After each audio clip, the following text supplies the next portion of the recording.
Kapatid! Bakit kuya? Gawa tayo ng kanta! Tara, simulan na. Boson Brothers Records. J bro!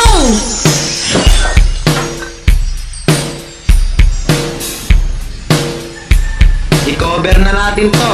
Let's go!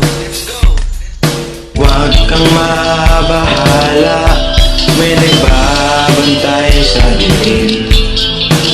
Nag-aabang sa sulok at may hawak na patalim. Di ka hahayaan na muli pang masaktan.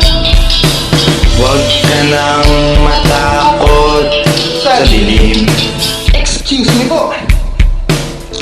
Ito ay kwentong hangon ng galing sa dalawang taong nagmamahalan ng tunay. Ang ngalay Elsa at Lando, at kahit parang magkakataon ay nakakandado. Dahil magkalayo ang uri ng buhay, ang estado ng buhay ni Lando ay di nalalayo sa marami. Sinunog ng araw ang kulay ng balat at marami ng galon ng pawis ang kanyang naibilig sa lupa, upang ang gutom ay di na masuklian pa ng luha. Habang ang babaeng kanyang minamahal ay sagana, ngunit kabilang sa pamilya na di alintanang makipagkapwa-tao sa mga tulad niyang dukha. Gayon pa may patuloy ang pagmamahal na pinula ng pag-ibig. Let's do it! Huwag kang mabahala, may nagbabantay sa dilim. Nag-aabang sa sulok at may hawak na patalim. Di ka hahayaan na muli pang masaktan. Huwag ka nang matakot sa dilim. Kahit na ano pang bagay ang pilit na ihadlang, sino man ay walang makapipigil sa paghakbang ng mga paa na ang nais ay marating ang ligaya. Niyayang magtanan din nag-atubili na sumama, hawak ang pangarap at pangako sa isa't isa.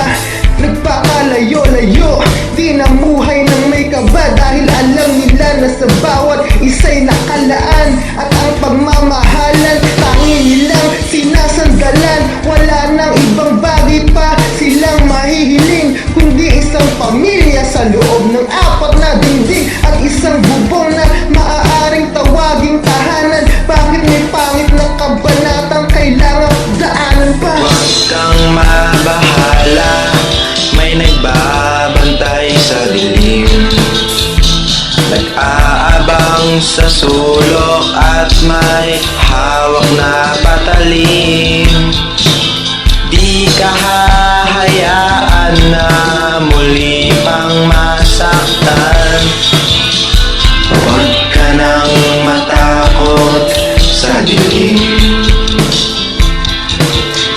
Isang gabi ng Huwebes, lumubog na ang araw. Doon tayo magkita, pasalubong ko syoba upang ating paghatian. Pagdating ng hapunan, meron palang nakaabang sa amin na kamalasan. Eskinita sa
Boson Brothers Record.